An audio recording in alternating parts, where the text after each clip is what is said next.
સુરેન્દ્રનગર જિલ્લાના Limbdi police station ખાતે વાર્ષિક ઇન્સ્પેક્શનને લઈને લોક દરબાર યોજાયો। જિલ્લા પોલીસ અધિક્ષક ગિરીશકુમાર પંડ્યાએ કાર્યક્રમમાં હાજર રહીને લીંબડી શહેરના લોકોના પ્રશ્નોની રજૂઆત સાંભળી। લીંબડી શહેરમાં શાક માર્કેટ, વ્હાઇટ હાઉસ, ગ્રીન ચોક, નવા બસ સ્ટેન્ડ રોડ ઉપર અતિશય ટ્રાફિકની સમસ્યાને લઈને કેટલાય લોકો આડેધડ વાહનો પાર્કિંગ લઈને વેપારી દુકાનદાર હેરાન પરેશાન થયા તેમજ દુકાનદાર વેપારીઓ સાથે જન ભાગીદારીથી સીસીટીવી કેમેરાનું આયોજન કરવું, કેટલીક જગ્યાએ દબાણ હટાવવા વગેરે પ્રશ્નોને લઈને લોકો સાથે ચર્ચા વિચારણા કરાઈ હતી, જેને લઈને જિલ્લા પોલીસ અધિક્ષક દ્વારા સ્ટાફને શહેરમાં ટ્રાફિક ડ્રાઈવ કરવાની સૂચનાઓ આપવામાં આવી હતી।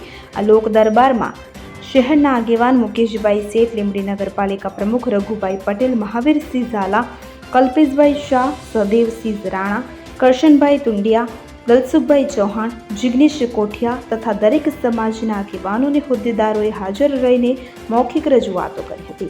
આજે લીંબડી પોલીસ સ્ટેશનના વાર્ષિક ઇન્સ્પેક્શન અનુસંધાને લોક દરબારનું આયોજન કરવામાં આવ્યું હતું।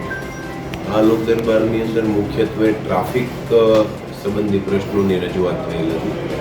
સાથે સાથે ગુજરાતના ગૃહ વિભાગ દ્વારા જે નેત્રમ વિશ્વાસ પ્રોજેક્ટ છે એ પ્રોજેક્ટ અંતર્ગત લીંબડી અને ધાંગધ્રા આ બે નગરપાલિકા છે એનું ફેઝ 2માં સિલેક્શન કરવામાં આવેલું છે।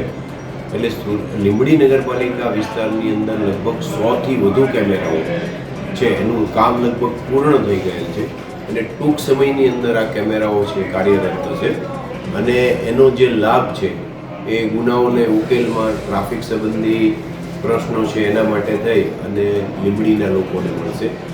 સાથે સાથે જે ટ્રાફિક રિલેટેડ જે સમસ્યાઓ છે એના માટે સ્થાનિક પોલીસને સૂચના કરેલ છે અને આ સિવાય કેટલાક જે સંવેદનશીલ લોકેશન્સ છે એના ઉપર પણ લોક ભાગીદારીથી આ કેમેરા લગાવવાની કાર્યવાહી છે એ લીંબડી પોલીસ સ્ટેશન દ્વારા હાથ ધરવામાં આવશે। કલ્પેશ વાડેર, સુરેન્દ્રનગર। હવે જુઓ દેશ દુનિયાની તમામ ખબરો તમારી આંગળીના ટેરવે।